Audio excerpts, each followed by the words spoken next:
Sesaat lagi Anda akan menyaksikan Apa Kabar Indonesia Malam, didukung oleh Morinaga. Wadimor, tentu sarung kita.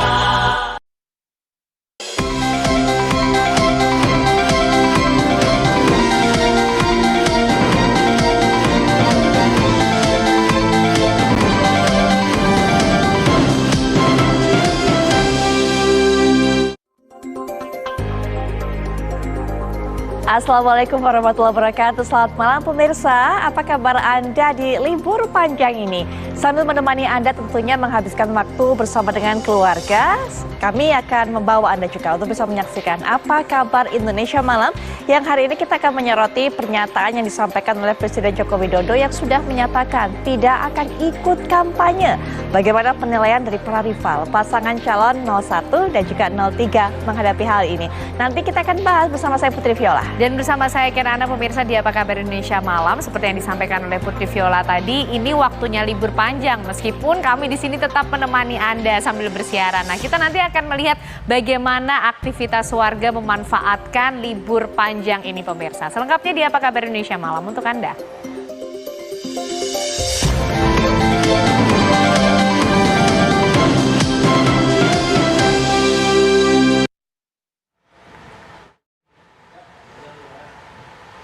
Pemirsa, kita akan awali jumpa kita malam hari ini dengan kabar mengenai mobil minibus yang gagal parkir dan menabrak 3 pekerja mal Tangerang City di Tangerang, Banten.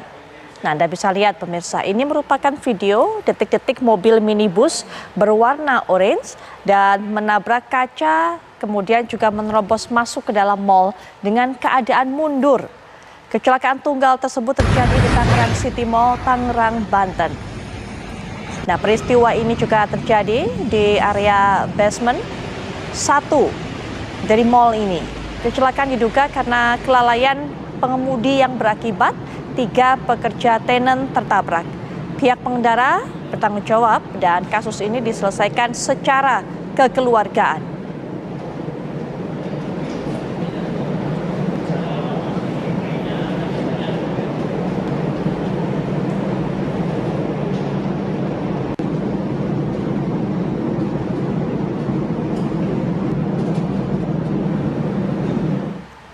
Akibat korsleting listrik, 3 bangunan pabrik mebel dan plastik di Jalan Prepedan Raya, Gang Batok, Kalideres, Jakarta Barat, ludes dilalap si jago merah.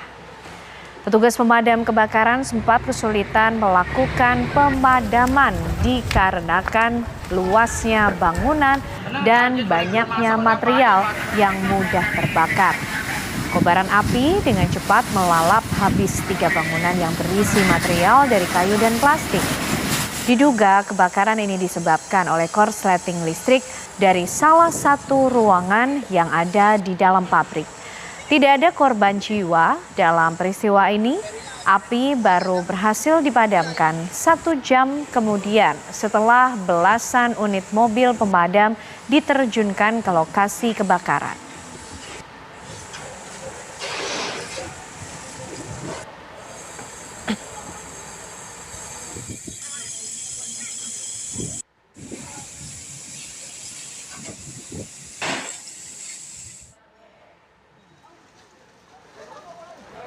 Pemirsa, kebakaran hebat terjadi menghanguskan sebuah rumah warga di kawasan Kayu Tiga, Negeri Soya, Kecamatan Sirimau, Kota Ambon, Maluku. Diduga api berasal dari arus pendek listrik. Nah, angin kencang ini membuat api dengan cepat melahap bangunan rumah di Kompleks Kayu Tiga, Betabara, Negeri Soya, Kecamatan Sirimau, Kota Ambon, Maluku. Dalam peristiwa kebakaran ini, warga setempat menjadi panik dan kewalahan lantaran mereka sangat kesulitan air. Kobaran api baru bisa didiamkan setelah beberapa menit kemudian 3 unit mobil pemadam kebakaran milik Kota Ambon diterjunkan ke lokasi untuk menjinakkan api tersebut. Ditaksir kerugian atas kejadian ini mencapai ratusan juta rupiah.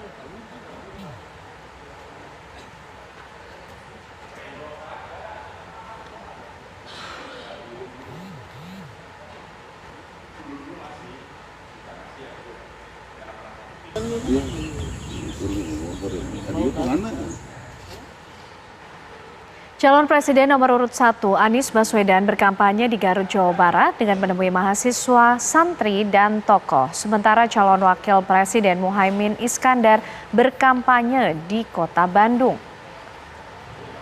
Calon Presiden Anies Baswedan menghadiri kampanye terbuka dengan menemui mahasiswa dan santri Sekolah Tinggi Agama Islam Persis Garut, Jawa Barat.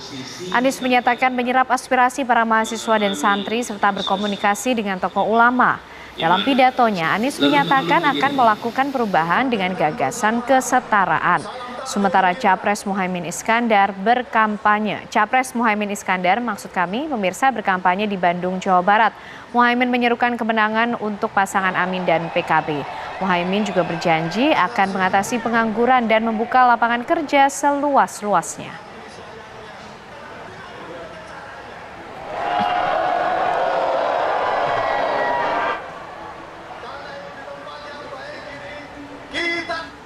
Gelaran kampanye akbar pasangan calon presiden dan calon wakil presiden Prabowo Gibran digelar di Gelora Bandung Lautan Api, Bandung, Jawa Barat. Ia bertajuk Pagelaran Anak Negeri. Kampanye akbar tersebut dihadiri ribuan partisipan serta relawan pendukung pasangan Capres-Cawapres Prabowo Gibran. Para tokoh partai juga tim pemenangan Prabowo Gibran turut serta hadir dalam kampanye akbar ini. Sederet artis juga hadir dan silih berganti menghibur masa yang hadir. Kehadiran Prabowo dan Gibran disambut teriakan para pendukungnya. Prabowo Gibran menang 1 putaran.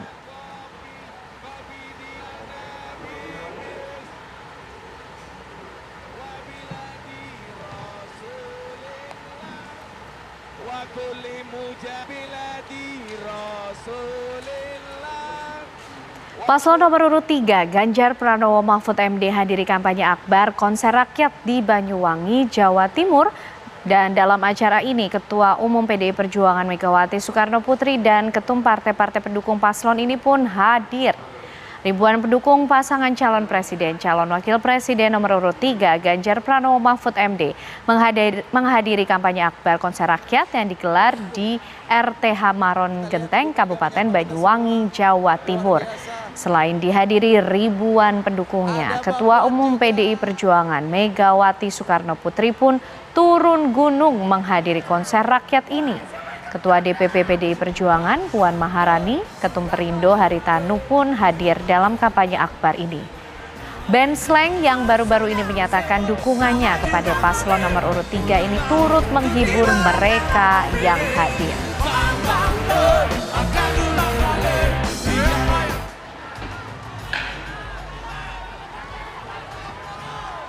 Kampanye adalah bisa. Mau Mas Sudi menuliskan harapannya di punggung saya.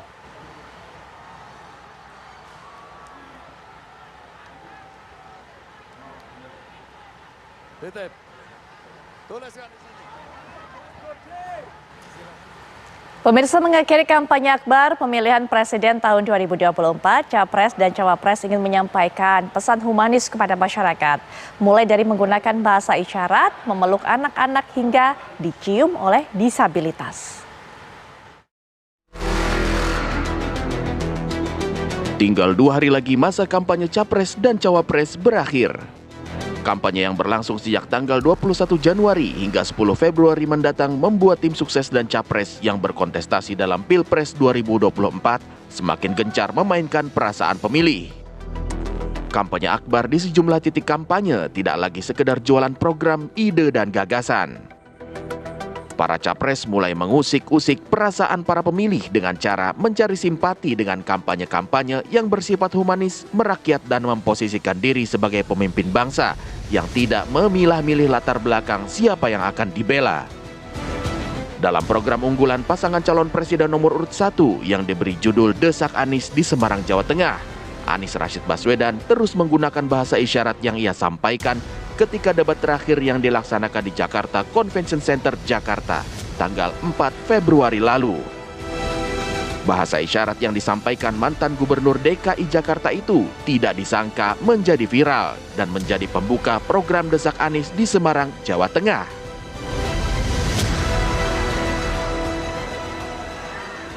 Ada yang sudah tahu artinya apa, mungkin ada juga yang belum tahu maksudnya apa Pak Anies. Gerakan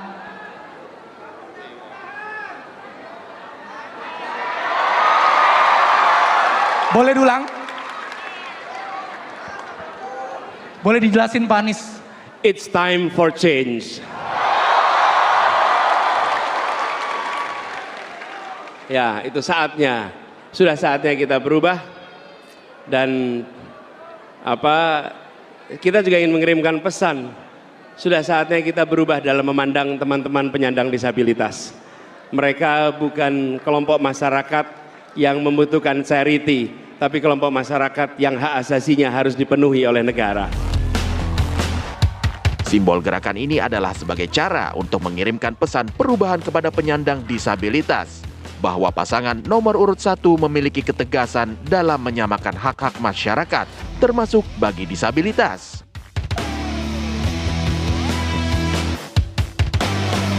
Di minggu terakhir kampanye, pasangan calon presiden nomor urut 2 Prabowo Subianto dan cawapres Gibran Rakabuming Raka yang juga dihadiri sejumlah menteri dan wali kota Medan itu disambut meriah massa dan simpatisan yang hadir. Kampanye terbuka di Stadion Baharudin Siregar, Deli Serdang, Medan, Sumatera Utara diwarnai dengan insiden yang tidak diduga. Di tengah menyampaikan program kerja makan siang dan susu gratis, tiba-tiba saja ia dikejutkan dengan naiknya seorang anak berkaos biru muda dengan nomor punggung 2. Kemudian 2 anak lainnya pun turut ikut naik ke panggung dengan memberikan Prabowo sebuah hadiah kecil. Lebih penting mana? Internet gratis atau makan siang gratis? Mana yang lebih penting?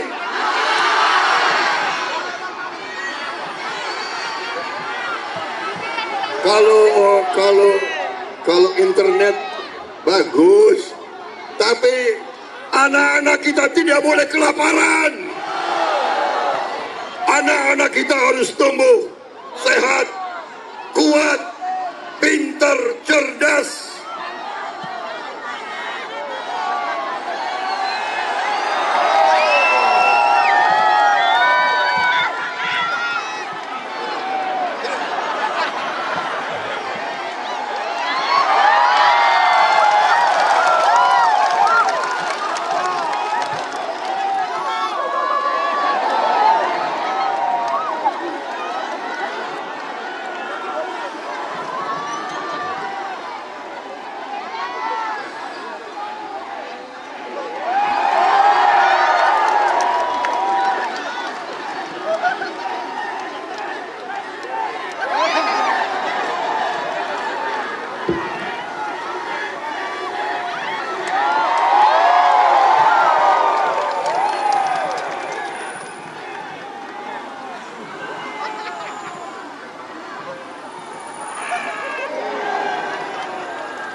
Kejadian haru pun mewarnai kampanye akbar calon presiden nomor urut 3 Ganjar Pranowo. Dengan penampilan khasnya berkemeja putih dengan tulisan satset dan celana hitamnya, Ganjar menyampaikan program kerjanya yang dipenuhi semangat berapi-api di tengah ratusan pendukungnya yang hadir dalam kampanye akbar di Balikpapan, Kalimantan Timur. Ganjar mengingatkan para pendukungnya itu untuk memilih paslon nomor urut 3 dan jangan takut diintimidasi atau dibujuk rayu kecurangan dalam pemilu. Orasi Ganjar pun terhenti ketika seorang disabilitas menaiki panggung kampanye untuk bertanya kepada calon presiden nomor urut 3 itu. Penyandang tunanetra bernama Salman itu menunjukkan rasa cintanya kepada Ganjar dengan cara yang unik, memeluk hingga mencium ayah dari alam Ganjar. Keluar hasil Bapak Ganjar, masih banyak teman-teman yang ada di mana saja penyandang disabilitas kurang perhatian Pak. Teman penyandang disabilitas diperhatikan Pak. Baik, ini pesan agar para penyandang disabilitas seperti saya katakan tadi mendapatkan kesetaraan dan perhatian. Belum Bapak. Saya pengen tahu Bapak Ibu, kalau kawan-kawan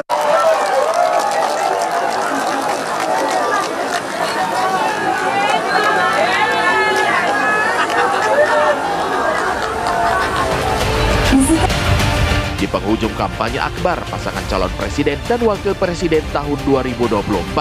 Para kandidat pun menginginkan masyarakat menggunakan hak pilihnya. Jangan golput dan ikut serta mengawal pemilu yang adil. Tim TV One mengabarkan.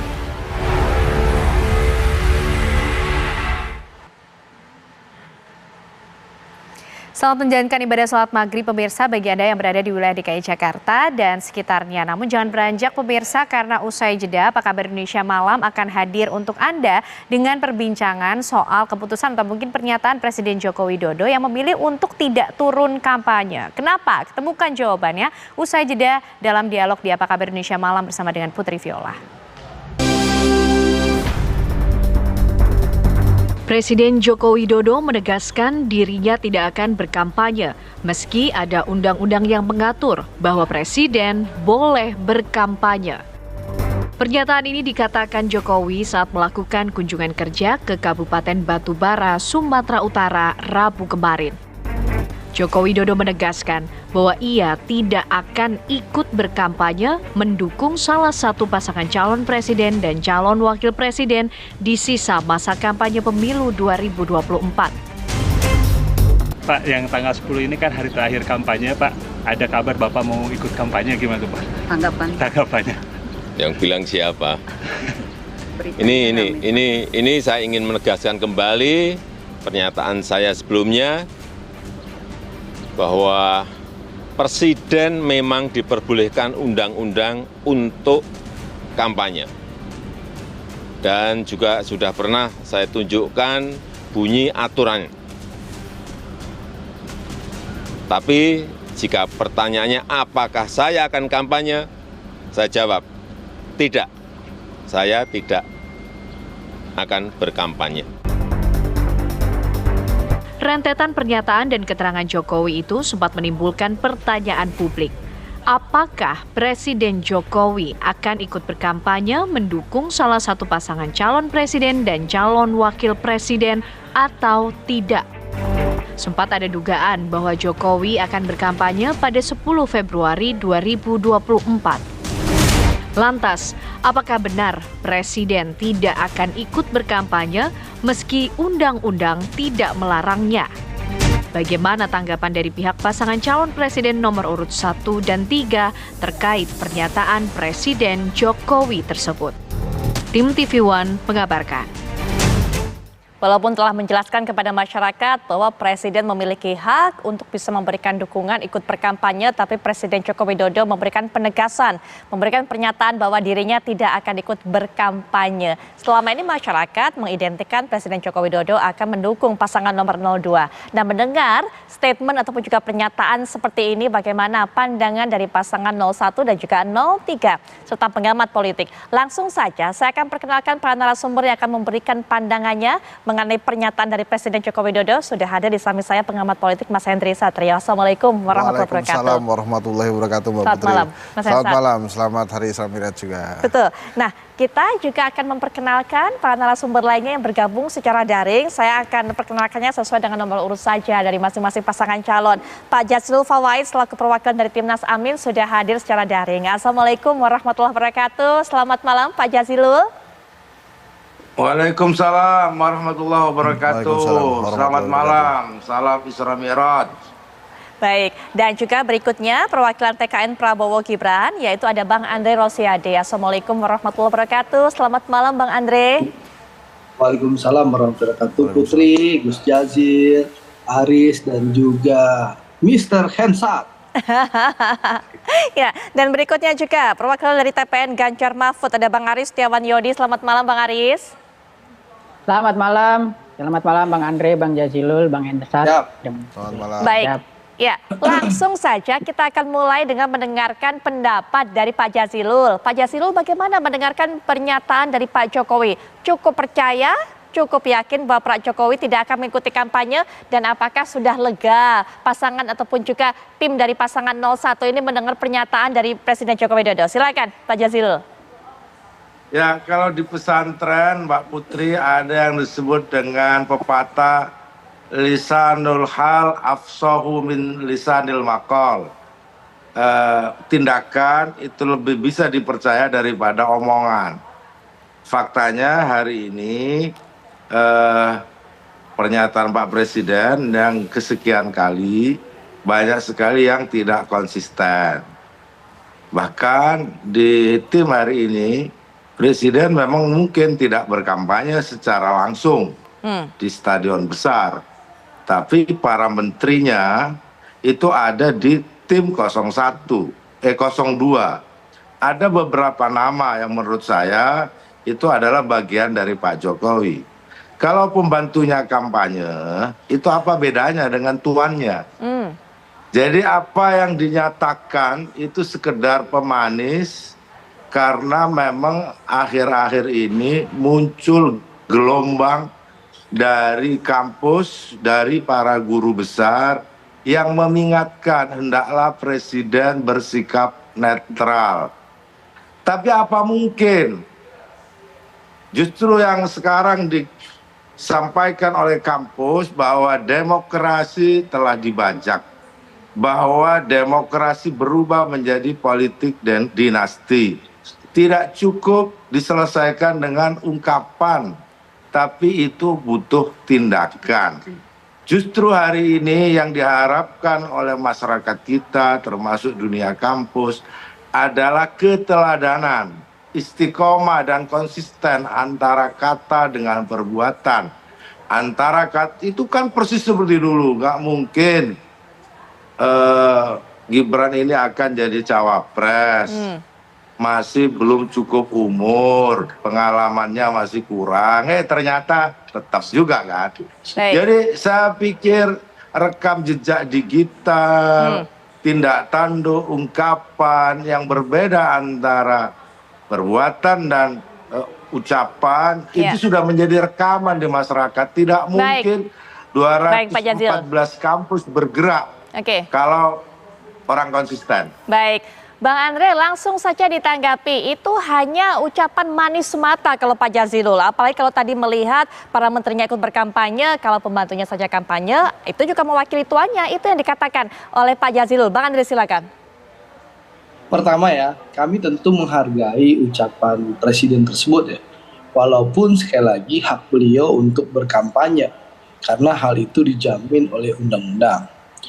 Dan pernyataan Presiden yang disampaikan di TV One tadi, ini kan sekaligus menepis tuduhan Gus Jazil dan banyak orang ketika Presiden menyampaikan isi undang-undang, di mana orang-orang itu telah menganggap seakan-akan Presiden seolah-olah telah menyalahgunakan kewenangan.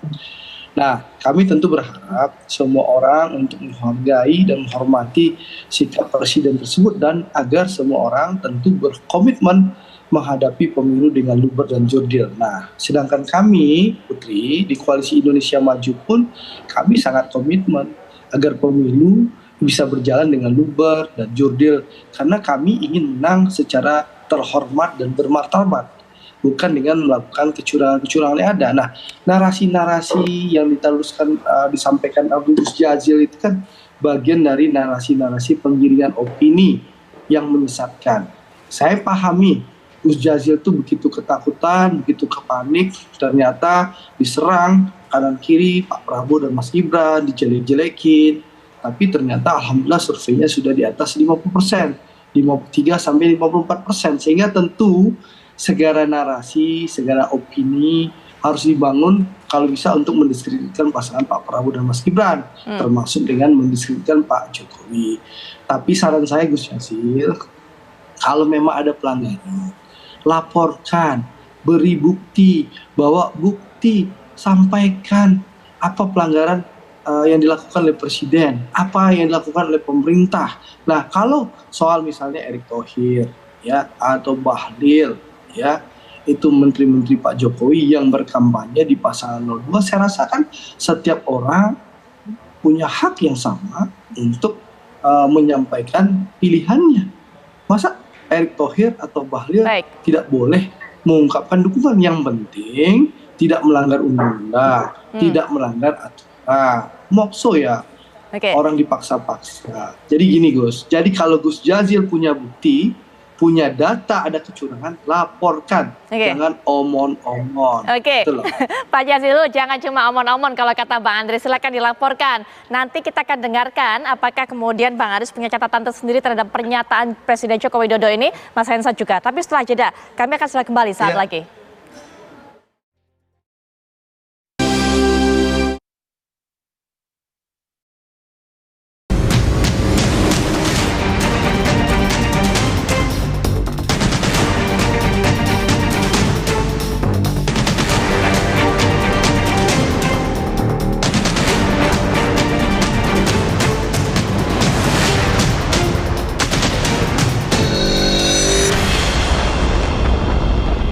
Kalau kata Bang Andre tadi sebelum jeda mengatakan kepada Pak Jazilul, jangan ada narasi menyesatkan dan jangan cuma omon-omon aja. Laporkan memang kalau ada pelanggaran. Sebelum nanti Pak Jazilul bisa berikan tanggapan, kita ke Bang Aris terlebih dahulu. Bang Aris, bagaimana juga melihat pernyataan dari Presiden Joko Widodo seperti ini? Kalau Pak Jazilul tadi kan mengatakan, wah ini antara omongan dengan sikapnya, ini biasanya tidak bisa dipercaya, tidak selaras. Tapi kalau Bang Aris mungkin punya pandangan tersendiri, penilaian tersendiri, silakan. Ya, terima kasih. Kalau kami dari TPN Ganjar Mahfud, tentu yang pertama mengapresiasi apa yang disampaikan oleh Pak Presiden Jokowi bahwa beliau tidak akan ikut kampanye karena memang sudah seharusnya itu dilakukan as a presiden. Juga sebelum-sebelumnya suara-suara dari istana, misalnya Pak Koordinator Staf Sus Presiden ya Pak Ridho Payana berkali-kali menyatakan Presiden tidak kepikiran kampanye, beliau fokus kerja. Dan memang seharusnya as a presiden beliau melakukan hal yang seperti itu.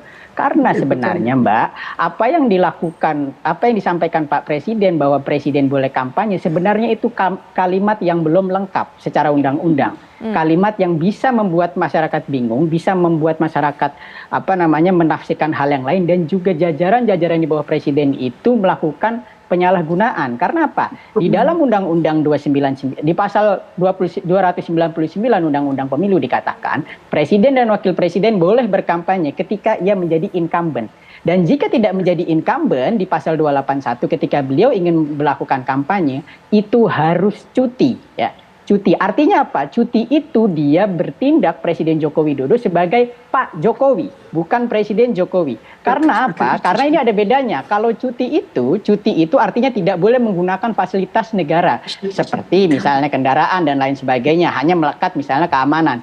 Nah, ini yang tidak disampaikan oleh Presiden dalam konferensi pers pertamanya di Halim itu, saat itu yang di sebelahnya ada Pak Prabowo itu di belakang pesawat tempur itu. Nah, ini yang tidak dijelaskan, akhirnya masyarakat bisa menafsirkan lain loh. Kok as a presiden, sebagai presiden boleh? Artinya apa? Kalau presiden tidak boleh berkampanye. Karena apa? Presiden itu juga presidennya Pak Ganjar Mahfud, presidennya Gus Muhaimin dan Pak Anies, juga presiden Pak Prabowo Gibran, Pak Prabowo dan anaknya Pak Gibran misalnya. Nah itu yang terjadi. Karena kalau misalnya sebagai presiden, presiden itu kepala panglima tertinggi dari angkatan bersenjata, panglima tertinggi polisi, panglima tertinggi dan kepala birokrasi dari pusat sampai daerah. Kalau beliau berkampanye sebagai presiden, itu artinya semua hal di bawahnya itu boleh berkampanye. Nah ini yang tidak boleh, penyalahgunaan. Dan Presiden tidak pernah menyampaikan cutinya itu loh. Nah kalau beliau pengen berkampanye, sampaikan saja. Saya cuti. Dan itu sebagai Pak Jokowi, bukan Presiden Jokowi. Nah ini yang harus disampaikan ke masyarakat. Jadi saya rasa Pak Presiden menyampaikan hal kemarin itu juga karena apa? Karena desakan dari para guru besar, dari para akademisi dan masyarakat. Kalau masyarakat sipil dan para akademisi tidak bergerak,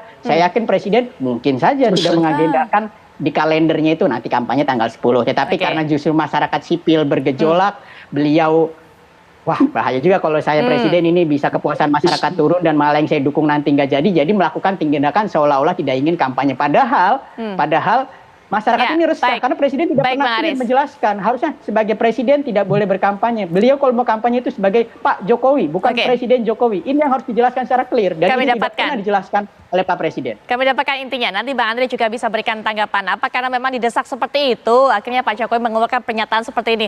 Tapi menurut Mas Hensat bagaimana? Apakah Pak Jokowi waktu awal-awal mengatakan presiden boleh kampanye hanya cek-cek ombak saja? Bagaimana reaksi masyarakat? Ya sebetulnya kan sebelum kita masuk ke interpretasi undang-undang atau bacaan undang-undang, kan harusnya kita baca dulu undang-undang dasarnya. Itu ada Sumpah Presiden, pasal 9 kalau saya tidak salah.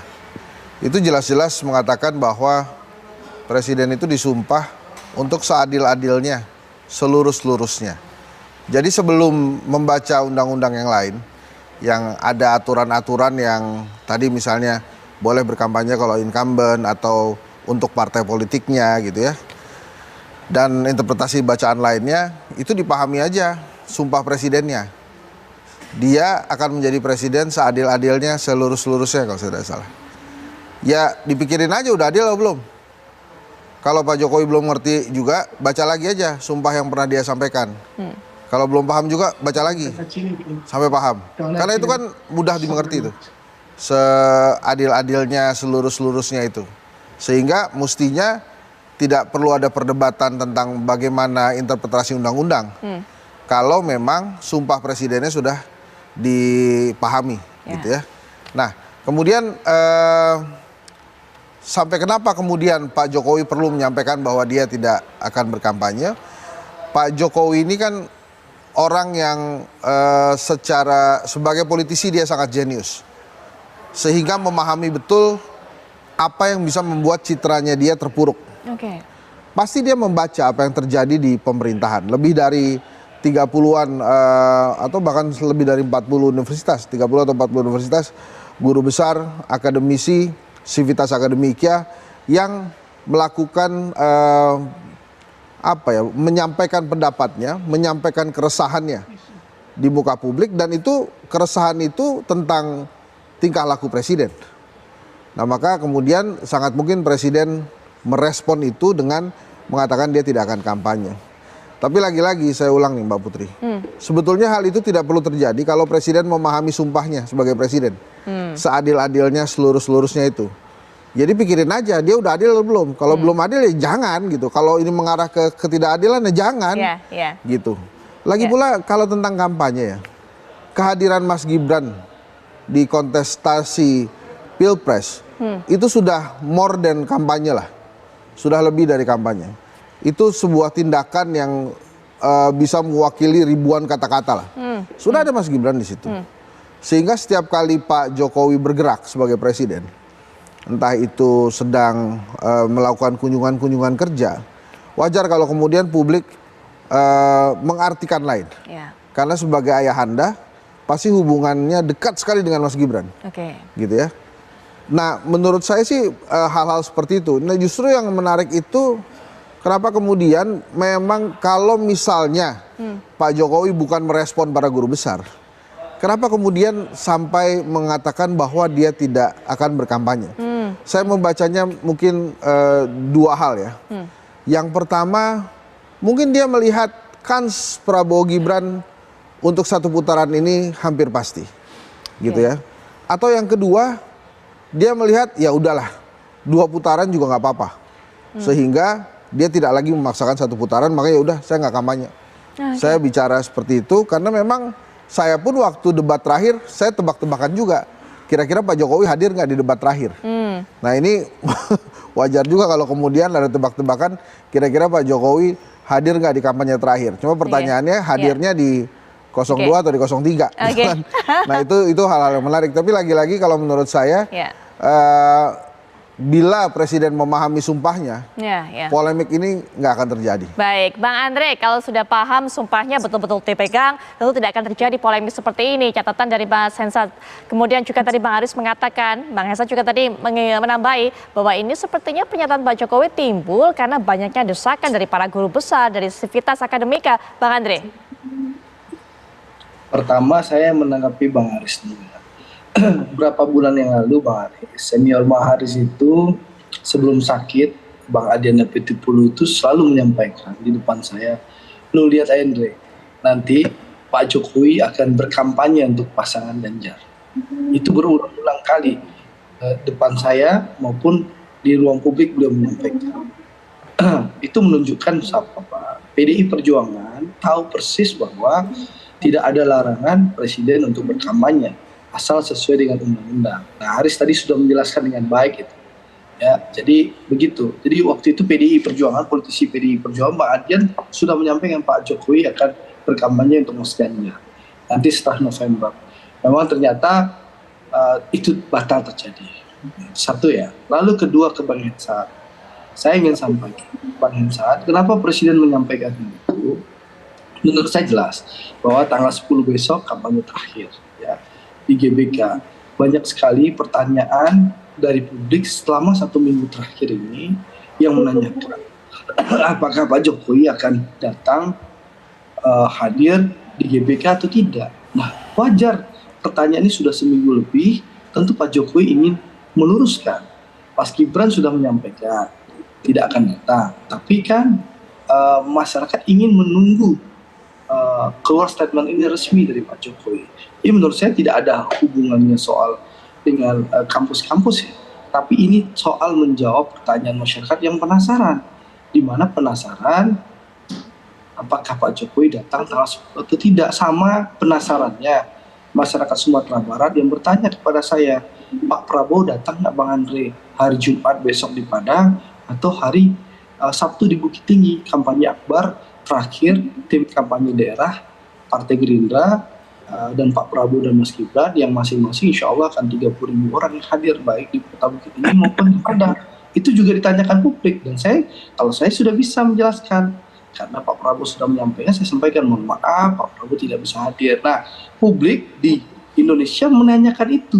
Tentu Pak Jokowi menjawab hal itu, bahwa beliau menegaskan tidak akan hadir. Dan tadi terima kasih Haris bahwa dan juga Mas Ganjar ya mengapresiasi bahwa inilah komitmen Pak Jokowi untuk menjaga demokrasi bisa berjalan, dan tentu kita semua agar pemilu ini berjalan jujur dan adil.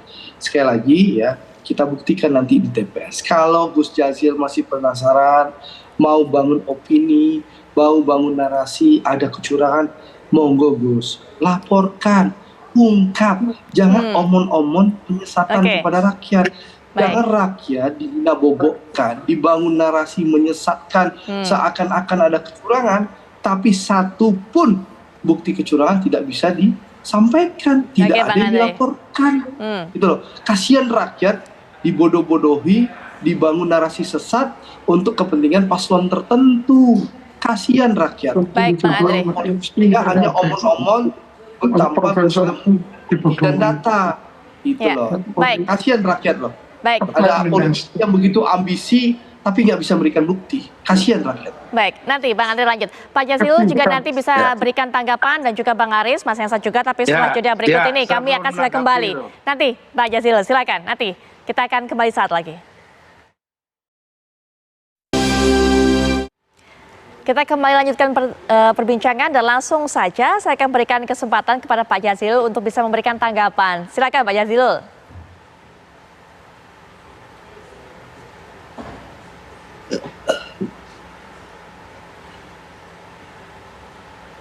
Ya, Pak Jazilul? Di mute masih.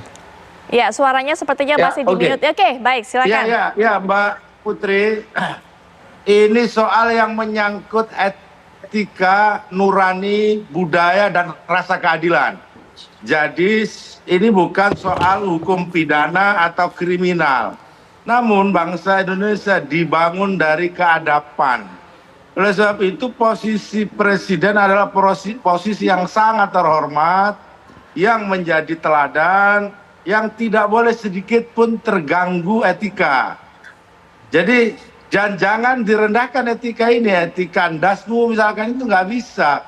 Oleh sebab itu apa yang disuarakan oleh kampus, konsideran, pertimbangan terkait dengan etika, dengan etika, dengan turunnya moralitas, demokrasi, politik, dinasti, menurut saya tidak cukup dijawab dengan satu kalimat saya tidak kampanye, tapi harus dijawab dengan konsideran yang lebih kuat.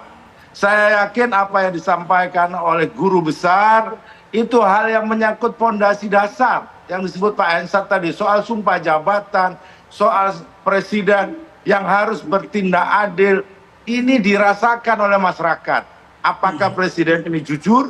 Apakah presiden ini adil? Oleh sebab itulah kami dari awal di dalam posisi koalisi perubahan. Kami ingin mengkoreksi agar pemerintahan ini jujur. Kami ingin mengkoreksi agar pemerintahan ini adil. Kami ingin mengkoreksi agar pemerintahan ini memiliki etika. Nah, rakyat jangan dibodoh-bodohi. Semakin hari rakyat ini semakin dibodohi, dia akan lebih cerdas untuk melihat kenyataan di dunia politik.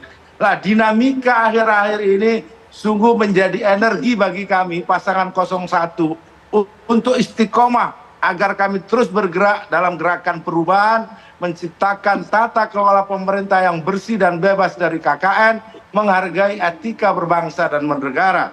Ini sebenarnya tugas utama Presiden yang saat ini digugat oleh masyarakat. Di mana keteladanannya, di mana kejujurannya, di mana keadilannya ketika beliau mendorong putranya untuk menjadi wakil presiden dan sekaligus membiarkan para bawahannya untuk ikut kampanye. Seorang guru besar bicara, kami ini PNS, foto untuk begini nggak boleh, begini nggak boleh, begini nggak boleh. Namun di antara pembantu presiden justru menjadi tim kampanye. Inilah yang menurut saya yang menjadi bagian dari ketidakjujuran dari pemerintah untuk mengajari kepada rakyatnya bertindak jujur. Kalau di dalam bahasa kampus guru kencing berdiri, murid kencing berlari. Nah kalau presiden secara etik saja melanggar, maka rakyat ini akan menjadi gugatan yang besar kepada presiden. Karena apa? Mengingat kekuasaan yang sangat besar yang dimiliki oleh presiden.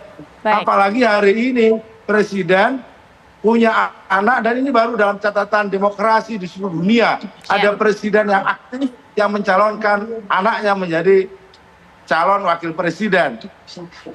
Sungguh-sungguh ini pelanggaran etika. Dan tapi ini memang tidak bisa dibawa ke meja pengadilan. Biarlah rakyat 14 Februari mengadili itu. Dan insya Allah pasangan nomor 1 yang akan menang. Baik. Berikutnya Bang Aris, silakan. Kesempatan untuk Bang Aris memberikan tanggapan.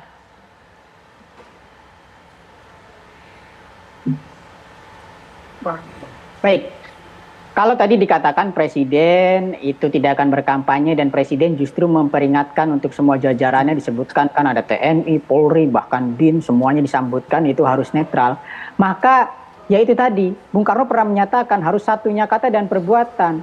Itu lebih baik lagi kalau sudah tidak kampanye dan juga benar-benar memerintahkan netral. Coba dong ditegur beberapa pejabat gubernurnya, pejabat kepala daerahnya yang diduga melakukan ketidaknetralan. Taruhlah saja di DKI misalnya sedang viral hari-hari ini, yaitu Pak Heru yang juga PJ Gub DKI yang juga masih sebagai kaset pres hari ini misalnya membagi-bagikan bansos yang bungkusannya itu warnanya sama dengan warna paslon 02, fontnya juga sama, dan itu menjadi perhatian bersama. Coba ditegur dong, jangan hanya memerintahkan netral-netral saja, tetapi pada kenyataannya orang semua menilai itu tidak netral. Artinya apa? Artinya ini ketika masyarakat bisa mengatakan, itu ternyata omong doang saja. Nah ini yang berbahaya. Karena apa? Karena etika tadi yang disampaikan oleh guru-guru besar gelisah terhadap apa? Terhadap kejadian selama saat ini yang memang merasa ada yang salah gitu dan harus perlu dikoreksi.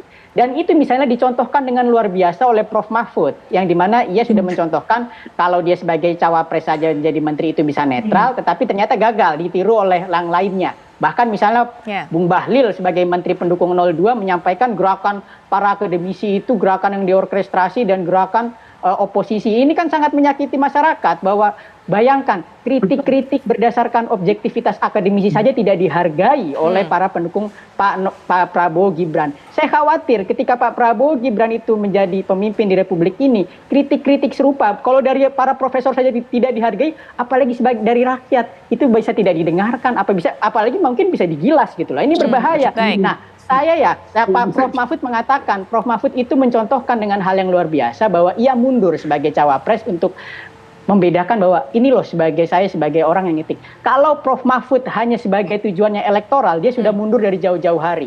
Tetapi Prof. Mahfud ini karena tidak mencari elektoral, melainkan ingin mencontohkan bagaimana seharusnya pemimpin itu mengelola kekuasaannya dan tidak menyalahgunakan kekuasaannya, ya mundur saja kemarin akhirnya walaupun sebenarnya tidak mempengaruhi elektoral lagi. Dan masyarakat bisa mengerti, memahami kalau ingin demokrasi terjaga, kalau ingin suara rakyat didengar, pilihlah presiden rakyat, yaitu Pak Ganjar Mahfud, bukannya presidennya elit dan konglomerat yang didukung 1/3 penguasa ekonomi di Indonesia seperti Pak Prabowo Gibran. Baik, Bang Aris ya.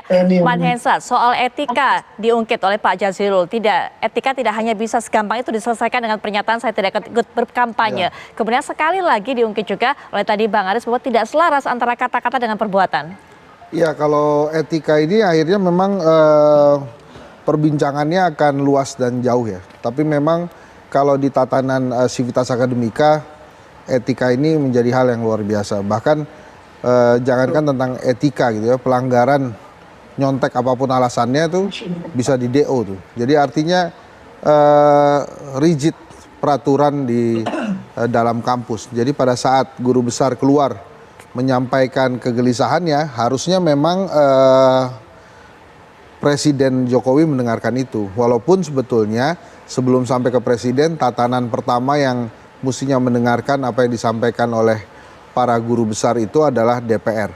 Harusnya DPR mendengarkan aspirasi itu dari para guru besar sivitas akademika dan kemudian melakukan tindakan-tindakan yang seharusnya menjadi tugas wewenang DPR sebagai lembaga legislatif kepada lembaga eksekutif presiden, gitu ya. Nah, ini kan kita akan masuk ke dalam pencoblosan nanti 14 Februari ya, 10 Februari hari kampanye terakhir, dan apa yang disampaikan oleh presiden tidak berkampanye di ujung-ujung gitu ya. Ya itu sih bagus-bagus saja buat presiden gitu. Saya juga mengapresiasi itu.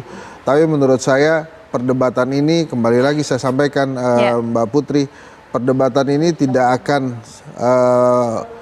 tajam polemiknya bila kemudian Pak Jokowi dari awal memahami sumpah jabatan yang dia bacakan dua kali loh, 2014 dan 2019. Dan di situ singkat sekali, itu undang-undang dasar, di atasnya undang-undang. Jadi kalau dia memahami sumpah jabatan itu, dan ada kata-kata seadil-adilnya dan seluruh-seluruhnya, ada dua kata itu tidak nyambung, tapi ada kata di kalimat seadil-adilnya, seluruh-seluruhnya. Bila itu presiden memahami itu, polemik ini tidak akan pernah terjadi. Baik. Sebetulnya kalau beliau memahami ini adil nggak, kalau nggak adil nggak usah diterusin. Ini lurus nggak, kalau nggak lurus nggak usah diterusin, mestinya beres tuh persoalannya. Iya. Baik, Bang Andre, terakhir juga sebagai penutup, masih ada banyak kritikan datang, ketidakpercayaan, keraguan terhadap pernyataan dari Presiden Joko Widodo. Bang Andre, penutup juga. Begini Putri, kami di pasangan 02 ini bekerja keras ingin menang satu putaran. Tapi dengan catatan kami ingin menang secara jujur, adil dan bermartabat. Ya, nah ini ketua tim kampanye daerah. 3 bulan saya pulang-pulang, tiap hari keliling Sumatera Barat hanya nonton debat capres atau debat cawapres ke Jakarta. Ya, saya ingin sudah pastikan bahwa kami bekerja dengan jujur dan adil dan sesuai dengan konsep pemilu luber dan jurdil ini. Nah, saya memahami sekali lagi kalau kita, dan ini perlu publik ketahui, memang kita harus pahami ada kelompok yang memang tidak siap berkompetisi di lapangan, meyakinkan rakyat, akhirnya coba mempengaruhi dengan narasi-narasi yang sesat. Narasi-narasi seakan-akan ada penyimpangan. Putri lihat, beda 2019-2024 apa? 2019 itu kita lihat bagaimana data pemilih bermasalah dan lain-lain itu begitu kental. Sekarang kita dengar nggak? Ya, yang ada hanya tuduhan. Tapi tidak ada satupun tuduhan itu yang bisa dibuktikan. Nah, ini yang perlu publik memahami. Dan saya rasa masyarakat sangat cerdas, sangat rasional, dan sangat objektif, tahu mana narasi sesat yang sengaja di penggiringan opini untuk menguntungkan pasangan tertentu dan mendiskreditkan 02, dan mana informasi sebenarnya. Sehingga kalau kita lihat, karena masyarakat alhamdulillah sudah sangat rasional, objektif dan cerdas, masyarakat tahu bahwa memang keberlanjutan ini adalah pilihan yang terbaik supaya Indonesia bisa terwujud. Sehingga mayoritas masyarakat insya Allah 14 Februari nanti berbondong-bondong ke TPS akan memilih pasangan Pak Prabowo dan Mas Gibran, pasangan 02 di TPS. Insya Allah kami menang satu putaran. Kalau ada isu kecurangan, saran saya laporkan, ungkap. Jangan kita omon-omon terus. Kasihan rakyat dikasih omon-omon atau janji-janji manis gitu loh. Ya, oke. Baik Pak Andre. Tadi kasihan rakyat. Tentang kecurangan, narasi sesat, enggak kan? Baik. Mas Andre dari tadi ngomongnya narasi sesat dan kecurangan terus. Iya. Mungkin Hensat itu hadir sebagai jubir Anies kan kita tahu. Dia kalau udah kepepet begitu terus tuh ngomongnya. Baik. Itu fakta. Sayang saya. Pak Andre, baik Pak Andre. Belokin aja.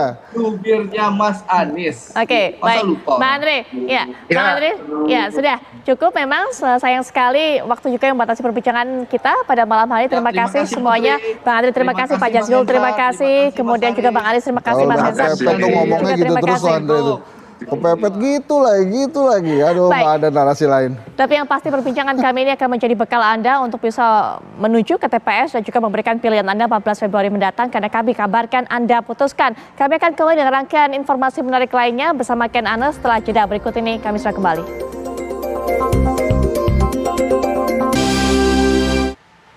Anda masih menyaksikan Apa Kabar Indonesia Malam. Pemirsa, untuk mengurai kemacetan di ruas tol Jakarta Cikampek, polisi sudah memberlakukan sistem kontraflow mulai dari kilometer 47 sampai kilometer 65. Tingginya volume arus lalu lintas, polisi pun menambah jalur kontraflow menjadi 2 lajur di jalur arah ke Jakarta. Kemacetan panjang masih terjadi di ruas jalan tol Jakarta Cikampek dari arah Jakarta menuju Bandung atau Cirebon hingga Kamis siang.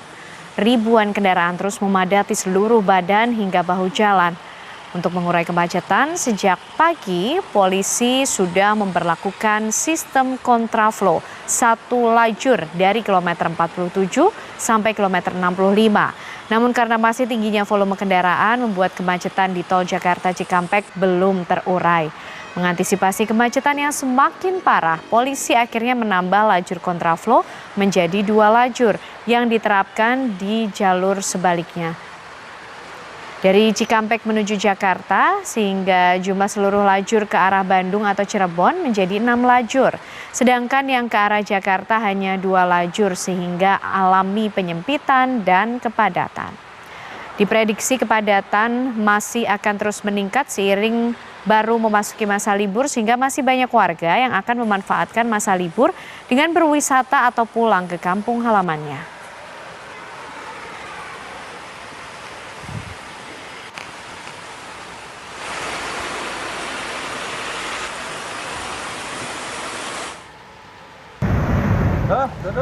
Libur panjang peringatan Isra Miraj dan cuti bersama serta Hari Raya Imlek, arus lalu lintas di kawasan Puncak kembali dipadati ribuan kendaraan roda 4 dan roda 2. Untuk mengantisipasi, pihak kepolisian Polres Bogor memberlakukan sistem 1 arah secara bergantian dan memberlakukan ganjil genap. Kondisi arus lalu lintas di kawasan Puncak Bogor, Jawa Barat terlihat lebih padat dari biasanya sejak Kamis pagi. Sistem ganjil genap masih diberlakukan untuk membatasi volume kendaraan yang akan masuk puncak. Ratusan kendaraan yang berplat nomor ganjil pun diputar balik oleh petugas gabungan polisi dan Dinas Perhubungan karena hari ini merupakan tanggal genap.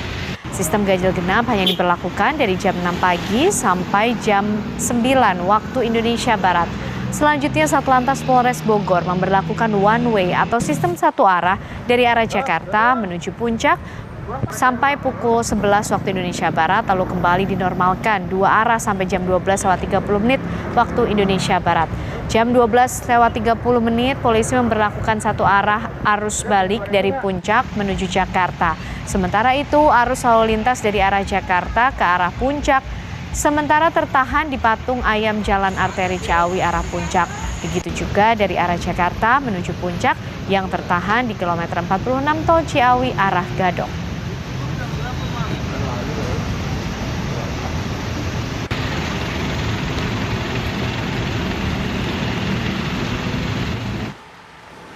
Stasiun Senen hari ini dipadati para penumpang yang hendak berlibur di libur panjang Isra Miraj dan juga Imlek. Pagi tadi pemirsa, total penumpang yang berangkat dari Stasiun Senen mencapai 11.959 penumpang. Adapun tiket yang telah terjual per 8 Januari hingga 11 Februari 2024 mencapai lebih dari 88.000 tiket dengan okupansi 59,2%. Stasiun Pasar Senen juga menambahkan beberapa kereta tambahan untuk mengakomodir kebutuhan penumpang di libur panjang akhir pekan ini.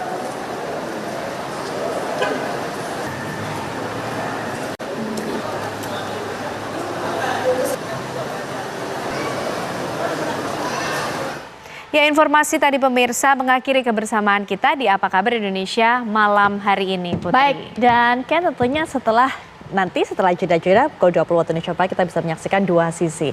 Nah, kami juga akan kembali ke hadapan Anda pukul 18 waktu Indonesia Barat esok. Jangan sampai Anda lewatkan. Saya Putri Viola. Saya Ken Ana dan teman-teman yang bertugas pamit. Terima kasih, selamat malam. Sampai jumpa.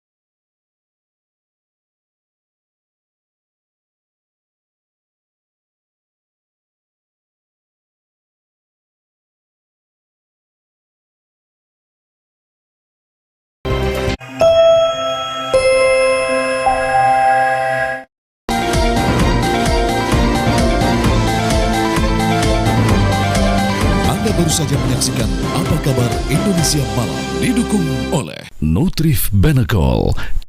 Wadimor, tentu sarung kita.